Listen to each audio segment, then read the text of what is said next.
দ্বিতীয় পর্বই সবাইকে স্বাগত। শ্রীকৃষ্ণ বাণী 21। যা হয়েছে ভালো হয়েছে, যা হচ্ছে ভালোই হচ্ছে, যা হবে সেটাও ভালোই হবে, কারণ সবই ঈশ্বরের পরিকল্পনা।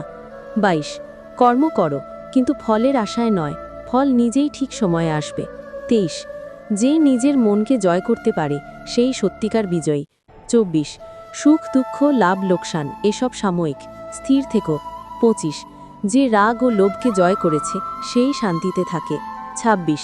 যে অন্যের ভালো দেখে আনন্দ পায় তার জীবনে ঈশ্বর নিজেই আনন্দ হয়ে থাকেন। 27।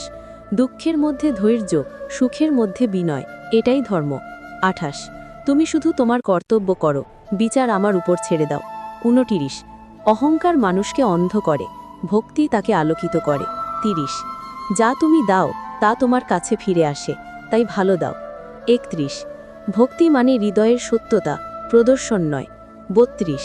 মনের শান্তি বাইরে খুঁজে পাওয়া যায় না, তা নিজেই সৃষ্টি করতে হয়। 33। অতিরিক্ত আশা দুঃখের মূল। 34। যদি তুমি সত্যের পথে থাকো ভয় তোমাকে ছুঁতে পারবে না। 35। ক্ষেপা হয়ো না, রাগ আগুনের মতো, প্রথমে নিজের মনকেই পোড়ায়। 36। ক্ষমা সবচেয়ে বড় শক্তি। 37। জীবন মানে পরিবর্তন, বদলাতে শেখো, গ্রহণ করতে শেখো। 38। জ্ঞান অর্জন করো, কিন্তু জ্ঞানের অহংকার করো না। 39। স্মরণ রেখো তুমি শরীর নও, তুমি চিরন্তন আত্মা। 40। প্রেমই ঈশ্বরের সবচেয়ে সুন্দর রূপ, প্রেমে ঈশ্বরকে অনুভব করা যায়। যারা কৃষ্ণকে ভালোবাসেন তারা চ্যানেলটা সাবস্ক্রাইব করতে ভুলবেন না।